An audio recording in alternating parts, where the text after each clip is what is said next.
माझे प्रश्न मातोश्रीचे आहेत. शेवटचे 2 दिवस बाळासाहेबांना त्यांची बॉडी अशी ठेवली होती का, याबाबत चौकशी व्हावी अशी मागणी मी एकनाथ शिंदे यांच्याकडे केली सभेमध्ये. यावरची चौकशी व्हावी. खरं तर उद्धव ठाकरे यांच्यावरती बोलायला हवं होतं, पण उद्धव ठाकरेकडनं भाड खाऊन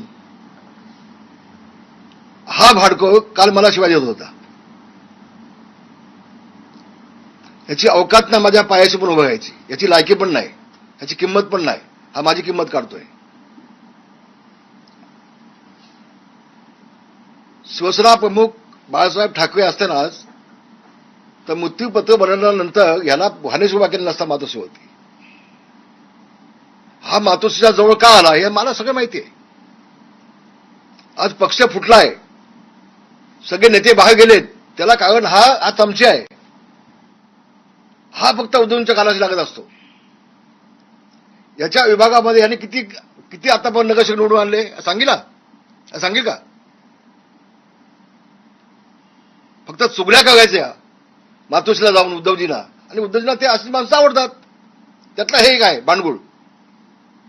आणि म्हणून पहिल्यांदा तो मला जो नीच म्हटला होता त्याचा मी धिक्कार करतो, निषेध करतोय.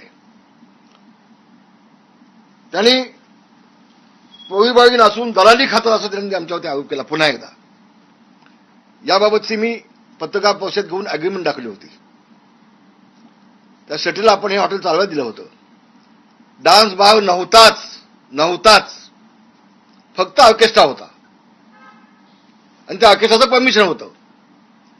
असं असताना फक्त कदम कुटुंबियांना आणि माझ्या पत्नीला आणि माझ्या मुलाला बदनाम करण्यासाठी डान्स बार म्हणून महाराष्ट्रामध्ये सातत्याने बदनाम करायचं काम चाललंय. त्याच्या विरोधात मी सुद्धा आता न्यायालयात चाललोय, मी कोर्टात जातोय. उद्धवजींनी पण दोनदा उल्लेख केला त्याचा, बंत्यांच्या आईच्या नावावरती डान्स बार चालवतात म्हणून. आणि गेल्या 30-35 वर्षापासूनच आहे हॉटेल ते, आताच नाहीये. मी अग्रीमेंट दाखवली तुम्हाला सगळ्यांना प्रेसमध्ये त्याची. आणि त्या एफआय मध्ये एवढंच म्हटलंय की एक महिला मुलगी त्यामध्ये विक्षिप्त हावभाव करत होती. एवढं वाचल्यानंतर मी ताबडतोब माझं हॉटेल बंद करून टाकलं. त्या शेट्टीला बाहेर काढलं मी त्याला. हॉटेल बंद केलं आणि हॉटेल बंद केल्यानंतर 1.5 महिन्यानंतर हा झोपेतनं जागा झाला आणि त्यांनी विधानसभेत काढलं डान्स बार म्हणून. 1.5 महिन्यानंतर. नैतिकता आमच्याकडे आहे. बाया मुला नाचवून, महिला नाचवून, मुली नाचवून पैसे खाणारी अवलाद मी नाही. परत मी आता पुढे येतोय. अनिल परब लबाड्या करायच्या, फसवायचं शासनाला, चोरी करायची, पैसे आपण कमवायचे, हे धंदे तुझे कसे आहेत ते मी दाखवतो. पहिल्यांदा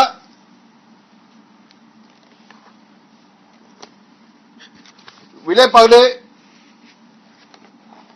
प्रेमनगर एसआयची योजना चालू आहे का, झाली नाही अजून. अनिल परब यांनी माझ्याकडे अॅफिडेव्हिट आहे दिलेलं, माझ्याकडे अॅफिडेव्हिट दिलेलं आहे. अनिल परब यांनी 8,000 मराठी माणसांना शाखेत बसून दम देऊन तुम्ही तुमची घरं खाली करून घ्या, तुम्हाला सगळ्यांना मी फ्लॅट देईन, हे स्वतः संजय कदम आणि अनिल परब दोघांनी आश्वासन दिली. स्वतः माझे फोटो आहेत. ज्यावेळेला याचं उद्घाटन झालं, भूमिपूजन झालं, त्यामध्ये देखील अनिल परब आहेत व्यासपीठावरती, माझ्याकडे फोटो आहेत. आणि ह्या 8,000 लोकांना तिथून खाली गेलं, फक्त 1 वर्षाचं भाडं दिलं. आणि त्यानंतर गेले 9 वर्ष ही सगळी माणसं, मराठी माणसं ही मुंबईच्या बाहेर आहेत. हा नगाधम अनिल परब पैसे खाण्यासाठी बिल्डरांचं पाय चाटतो. हा चाटू, हा नगाधम, हा नीच, हा भाडखाव. कोणाला तू म्हणतोयस?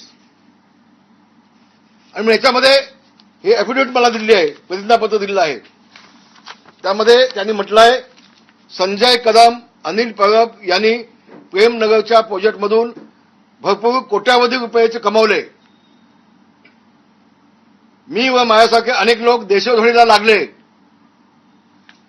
आमचा बिल्डर सहाना ग्रुपचा मालक सुधाकर शेट्टी यांनी अनिल परब याला 2 मर्सिडीज दिले आहेत. संजय कदम यांनी बिल्डरच्या पैशाने स्थानिक पदाधिकाऱ्यांच्या नवीन कोऱ्या बुलेट बाईक वाटल्या. वरील सर्व प्रकारची सखोल चौकशी व्हावी अशी त्यांची मागणी आहे. हे तर तुम्ही वाटल्यास एक घ्या, थोड्या वेळासाठी फोटो काढून घ्या, वाचून घ्या. हे माझं म्हणणं नाही, हे तिथल्या व्यवस्थेने एफिडेव्हिट दिलेलं आहे. अशी अनेक एफिडेव्हिट माझ्याकडे आहेत अनिल परबची, अनेक आहेत. आणि हा मराठी माणसाच्या टाळूचं लोणी खातो. बिल्डर काढून गाड्या घेतो, 2-2 गाड्या घेतो. कुठली गाडी आहे? मर्सिडीज गाडी, 2 मर्सिडीज गाड्या घेतल्या. त्यातल्या काळ्या रंगाचे आणि कुठल्या कलरचे आहे. आणि हा माझ्यावरती बोलतो. याची अवकात आहे का? याची अवकात आहे माझ्यावरती बोलायची? मला तर मोठं काल असं वाटलं, जे आपल्या मालकाला उद्धव ठाकरेला खुश करण्यासाठी रामदास कदमवरती मी कसा बोलू शकतो? तुझ्या 100 पिढ्या खाली आल्या पाहिजेत माझ्यावरती बोलायला. आणि म्हणून हा एक विषय अतिशय गंभीर आहे. याची चौकशी करण्यासाठी मी शासनाकडे देतोय. दुसरा मुद्दा त्यांनी मांडला की वरती डॉक्टरांची टीम होती बाळासाहेबांसोबत, आणि बाळासाहेब गेल्यानंतर शेवटच्या दिवशी हे सगळे डॉक्टर आणि आम्ही नेते, आम्ही सगळे जनतेसमोर गेलो असं त्यांनी म्हटलंय कालच्या प्रेसमध्ये. तपासून घ्या. दादांत खोटं आहे, चूक आहे. खोटं बोलला अनिल परब, खूप खोटं बोललाय. मी तुम्हाला दाव्याने सांगतो, शेवटचे 2 दिवस बाळासाहेब ज्या खोलीमध्ये वरती दुसऱ्या माळ्यावरती होते तिथे कुणालाही जाण्याचा अधिकार नव्हता, कोणीही जाऊ शकत नव्हतं. हा म्हणतोय असंख्य लोक भेटत होती साहेबांना. चूक आहे. हो, दलाली खाऊन बोललाय तो, भाड खाऊन बोललाय भाडकावर. अनिल हा भाड खाऊन बोललाय, काल खोटं बोललाय. महाराष्ट्राच्या जनतेची दिशाभूल केले, फसवलंय. आणि उद्धव ठाकरेला खुश करण्यासाठी हे खोटं बोललाय. त्यांनी म्हटलंय सगळे नेते आणि डॉक्टर गेले होते. अरे जनाची नाही मनाची थोडी ठेव. प्रेस समोर फक्त मी एकटा गेलो होतो, डॉक्टर कोणी नव्हते. प्रेस समोर लोकांसमोर जनतेसमोर शिवसैनिकांसमोर मी फक्त एकटा गेलो होतो त्यावेळेला. आणि मला सांगितलं होतं बाळासाहेब गेले म्हणून आता जाहीर करून टाका. मी केलं, मी केलं एकट्याने. कोणी डॉक्टर नव्हते. माझा दावा आहे, माझा संशय आहे. आणि म्हणून जर का डॉक्टरांची टीम होती, तुझ्यात हिंमत असेल तर त्या डॉक्टरांची नावं सांग टीमची. चल, कोण डॉक्टर होते, कुठली टीम, टीमचा शब्द वापरलाय ना, मग त्या टीमचं नाव सांग. कोण कोण डॉक्टर होते ते चौकशी होईल त्यांची. होते का? मग तुम्ही त्यांनी प्रेस बुलेटिन का काढलं नाही त्या डॉक्टरांनी? त्याचं उत्तर कोण देईल? जबाब देईल? कुणावरती बोलतोस तू? माझ्यावरती? आणि म्हणून हे अनिल परबनी काल जे सांगितलंय ते धादांत खोटं आहे, 100% खोटं आहे. मी फक्त संशय निर्माण केला की याची चौकशी व्हावी या बाबीची. कारण 2 दिवसामध्ये कोणालाही वरती पाठवत नव्हते. वातावरण एकदम सुन्न होतं.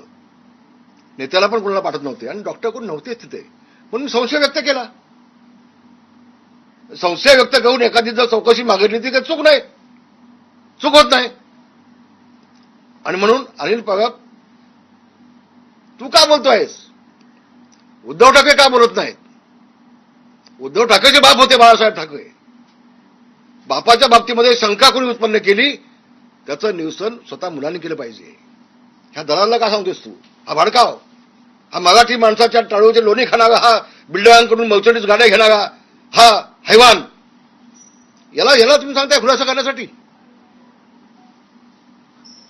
त्यांनी सांगितलं जवळपास 14 वर्षांनी रामदास कदमला कंठ फुटला आणि रामदास कदमनी मंत्रीपद घेतलं तेव्हा रामदास कदम का बोलले नाहीत असं त्यांनी खुलासा बोललाय तो. अरे अनिल परब्या, मला मंत्रीपद दिलं ते कुठलं दिलं? एन्व्हायरमेंट दिलं, पर्यावरण खातं दिलं. तेवढला एन्व्हायरमेंट हे खातंच नव्हतं कधी. आतापर्यंत इतिहासामध्ये एन्व्हायरमेंट हे खातं कधीच नव्हतं. मला काहीतरी इथं गुळ लावायचा म्हणून ते खातं मला फक्त दिलं होतं. तुम्हाला एक आज मुद्दाम सांगतो गोष्ट. सुभाष देसाईंना त्यांचं महामंडळ दिलं, दिवाकर गावतेना त्यांचं महामंडळ दिलं. मी ज्यावेळेला पदवीनंतर महामंडळ मागायला गेलो कोणाकडे, मुख्यमंत्र्यांकडे, देवेंद्र फडणवीस. मग देवेंद्र फडणवीस मी चिडल्यानंतर मला आतमध्ये घेतला. मला म्हटले भाई जागा आतमध्ये या. मला म्हटले रामदास भाई, उद्धवजींनी मला सांगितलंय रामदास भाईंना महामंडळ द्यायचं नाही. मी तुळजाभवानी शपथ घेऊन सांगतोय आज, ते वास्तव आहे. आणि मग ज्यावेळेला मी गेलो उद्धवजींकडे की उद्धवजी, देवेंद्रजी म्हणतात तुमचं नाव सांगतायत, हो नाही तुम्हाला मिळणार नाही. ते मला फक्त नामधावी लोक हसतील म्हणून मला ते दिलं होतं. माझ्या मुलाला पण तिकीट दिली जात नव्हती. अतिशय जवळून बोलतोय. राष्ट्रवादीचे माजी आमदार संजय कदम यांना 3 वेळेला मातोश्रीमध्ये आणून बसवली होती त्या सीट जागेसाठी, आमदारकीसाठी. शेवटी मी शेवटचं हत्या काढलं माझं. त्यावेळेला जबरदस्तीनं योगेशला तिकीट दिली आणि तिकीट देऊन त्याला पाडण्याचा प्रयत्न केला. हे मी आज सांगतो आपल्याला.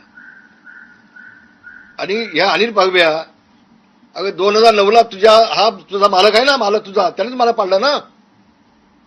गुहागरला मला पाडला कोणी? नातूला कोणी उभा केला? गुहागर मला का दिली? मी दापोली मागत होतो. हे जगाला माहिती आहे, अख्ख्या जगाला माहिती आहे. आणि तू काल जो काय उद्धव ठाकरेची चाकरी नोकर आहेस असं जे काल तुझं चाललं होतं सगळं, ते पाहिलं मी. पण उसळा पाहिलं काल. त्या पहिल्यांदा या गोष्टीचा मी खुलासा मुद्दाम करतोय की नामधावी मला काहीतरी द्यायला हवं म्हणून दिलं. आणि त्यावेळेला देखील योगेशला पाडण्याचा प्रयत्न केला. त्यानंतर आता योगेश निवडून आल्यानंतर अनिल परबला पालकमंत्री बनवला. अनिल परब योगेशच्या ऐवजी संजय कदमला जवळ घ्यायचा. दापोली नगरपालिका निवडणुकीमध्ये एबी फॉर्म योगेश आमदार असताना स्थानिक एकही एबी फॉर्म त्याच्या हातात दिला नाही. माजी आमदार संजय कदमच्या हातात एबी फॉर्म दिले. कोण दिले? अगं तूच दिलेस ना. अगं अनिल परब तूच दिलेस ना रे. मग तेव्हा तुमची नैतिकता गेली होती कुठे गेली होती? योगेशच्या सगळ्या कार्यकर्त्यांची हकालपट्टी केली आणि राष्ट्रवादीच्या लोकांना तिथं नियुक्ती केली. तूच केलीस जाहीरपणे दापोलीत जाऊन. कुठं तुझी नैतिकता गेली होती तेव्हा काय मी शिंदेसोबत गेलो नव्हतो ना, तेव्हा तुमच्यासोबत होतो. पण जगातला एकमेव नेता आहे, आपल्याच नेत्याला संपवायचा, आपल्याच आमदाराला संपवायचा. तुझ्या मालकाने केला उद्धव ठाकरेंनी. त्याला विचार ना, त्याला विचार ना. आणि म्हणून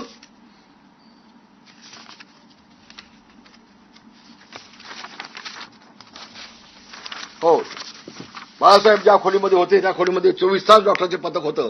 नाव सांग पटकन. का प्रेसमध्ये आले नाही ते देखील सांग. का त्यांनी प्रेस घेतली नाही ते सांग. का त्यांनी बुलेटिन काढले नाही ते सांग. का ते लोकांसमोर आले नाही ते सांग. नाही सांगू शकत. रामदास कदमांनी खोटे आरोप केले आहेत. मी आरोप केले नाहीत, मी संशय व्यक्त केलाय.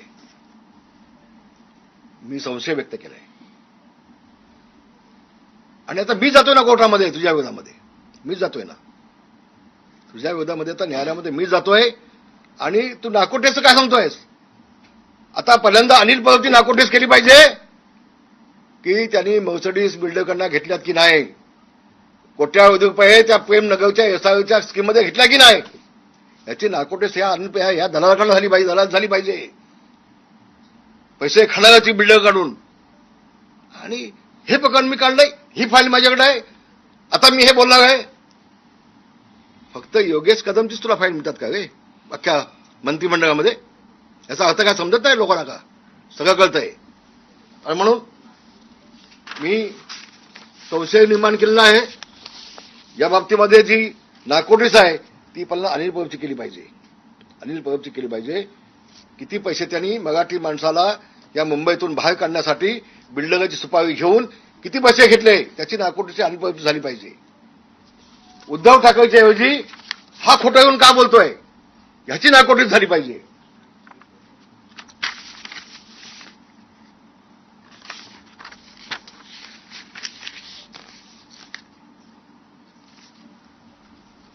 त्यांनी म्हटलंय की मेलेल्या माणसाचे ठसे घेऊन त्याचा उपयोग काय असतो तो तुला माहिती ना, मी कसं सांगू.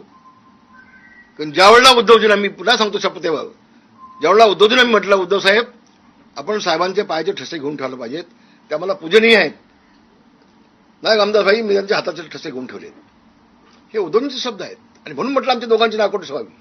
त्यावेळेला तो गदड्या खोटारड्या भाडखाव तेव्हा तू ते नव्हताच ना, आम्ही दोघेच होतो ना त्यावेळेला मातोश्रीमध्ये, तू काय सांगू शकतोस.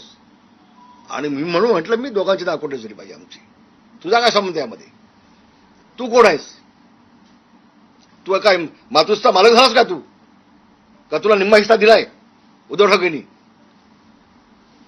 तर या बाबतीत देखील खुलासा होणं आवश्यक आहे. त्यांनी माझ्या पुतण्याचा उल्लेख केला की याच्या पुतण्याने आत्महत्या केली. माझा मोठ्या भावाचा मुलगा अनिल पवारच्या विरोधात कोर्टात जातोय. आमच्या कुटुंबामध्ये कुणीही आत्महत्या केलेली नाही, माझ्या पुतण्याने आत्महत्या केली नाही. सकाळी 5 वाजता धुक्यामध्ये त्याची मोटरसायकल आणि समोर आलेली गाडी याची टक्कर झाली, अपघात झाला.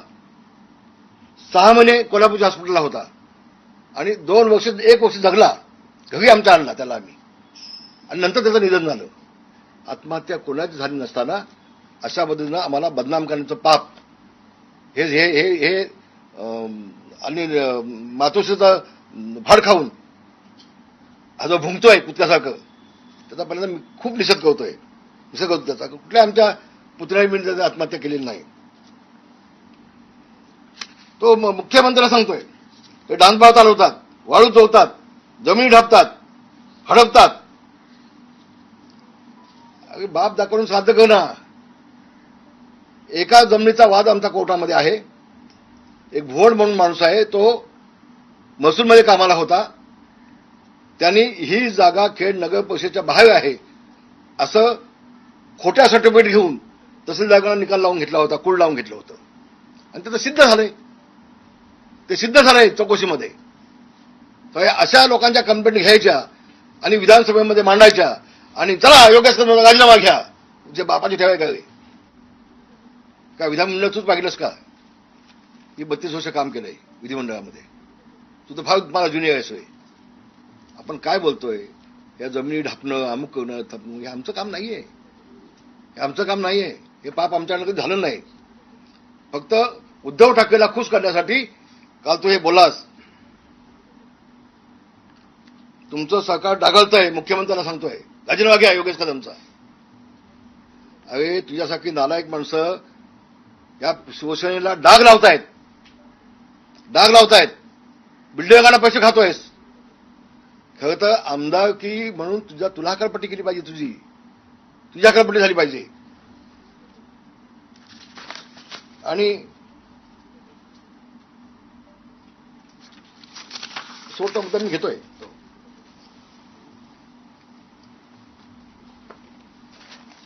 हे जे केबल चालवतो अनिल पगब, संदीप धोंडे यांनी मायक्रोस्कॅन फायबर महसूल बुडवल्याबाबतची मी तक्रार शासनाला केलेली आहे. कोट्यावधीचं महसूल हे अनिल पगबनी बुडवला आहे शासनाचा. याबाबतची सगळी माहिती मी मुख्यमंत्र्यांना पाठवतोय. हा चोर आहे, चोरी करतोय शासनाची अनिल पगब.